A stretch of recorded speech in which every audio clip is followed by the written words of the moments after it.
Rajasthan breaking news में आपका स्वागत है। खबरों के सबसे विश्वसनीय ठिकाने से मैं रमेश गांधी।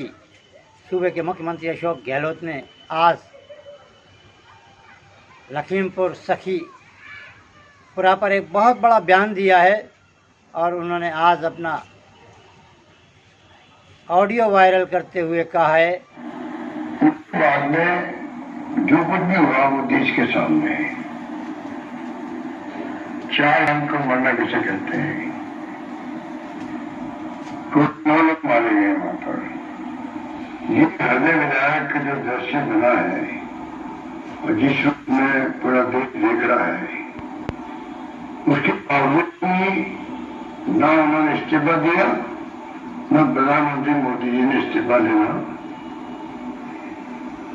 का निश्चय दिया उनको। इससे किस दिशा में देश को ले जा रहे हैं? जब आपके सामने पूरे वो अपने देश की ये सबसे बड़ी दुर्भाग्यपूर्ण घटना है जिससे लोकतंत्र एकदम झुलस गया है। जहां 8-8 अन्नदाताओं की मौत एक मंत्री का बेटा करे और सरकार उस पर चुप्पी साधे रहे, कितना बड़ा दुर्भाग्य है। उन्होंने सुप्रीम कोर्ट का भी धन्यवाद निरूपित किया है जिन्होंने लखीमपुर की घटना पर सख्त प्रसंज्ञान लिया है और मंत्री के खिलाफ ठोस कानूनी कार्रवाई करने के निर्देश दिए हैं। राजस्थान ब्रेकिंग न्यूज़ की सबसे बड़ी भविष्यवाणी, केंद्रीय गृह राज्य कुछ ही देर बाद उनकी भी गिरफ्तारी होने की संभावना है। इतिहास में पहली बार गृह मंत्री के सुपुत्र ने 8 निहत्थे अन्नदाताओं को और एक पत्रकार को गोली से छलनी कर मौत की चिरनिद्रा में सुलाया था। अब उनको न्याय मिलने की उम्मीद जागी है। वे में अब दोनों विधानसभाओं के उपचुनावों का ज्वार पूर्ण यौवन पर आ गया है। आज प्रताप सिंह खचरियावास ने एक पत्रकार वार्ता कर भारतीय जनता पार्टी को खुली चुनौती दी है कि वह कितनी भी कोशिश कर ले, लेकिन बल्लभगढ़ सीट कांग्रेस की झोली में रहेगी और हमारी भाभी श्री प्रीति जी सखावत भारी बहुमतों से जीतेगी। उन्होंने प्रधानमंत्री नरेंद्र मोदी पर भी तीखे तर्कस कसे और कहा कि गैस सिलेंडर इतना महंगा हो गया है कि घरानी अब गैस नहीं जला पाएंगी क्योंकि कीमत इतनी है कि इसमें गैस भराने को आम जनता पर पैसे नहीं है। पेट्रोल और डीजल के भाव आसमान को छू रहे हैं। नीतीश शांति धारीवाल ने अपने 5 दिवसीय दौरे की पहली दस्तक दी है। सबसे पहले उन्होंने स्टेशन से अपना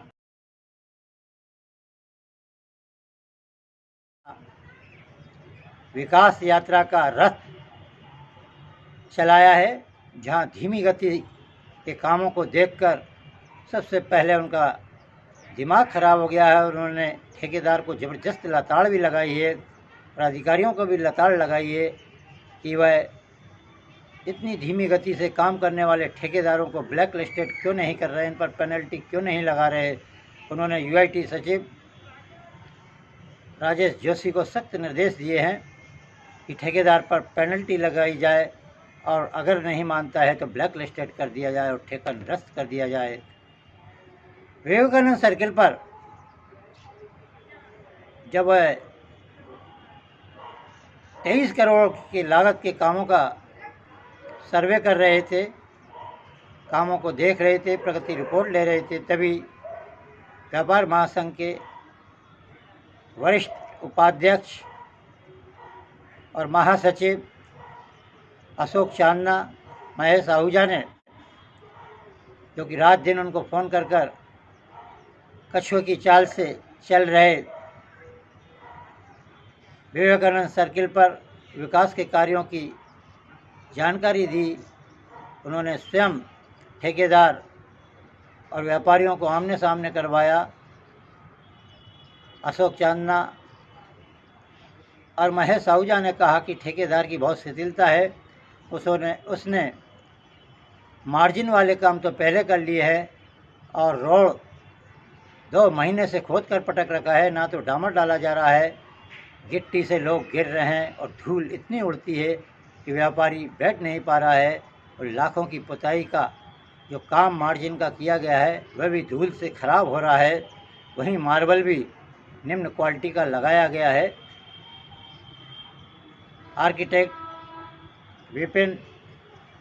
आर्किटेक्ट अनूप भरतरिया जो कि मंत्री जी के साथ आए हुए हैं, उन्होंने भी चल रहे विकास कार्यों में घटिया सामग्री लगाए जाने की रिपोर्ट लिखी है। जब से वो आते तो ये काम भी युद्ध स्तर पर होते और घटिया सामग्री नहीं लगती। कल मंत्री जी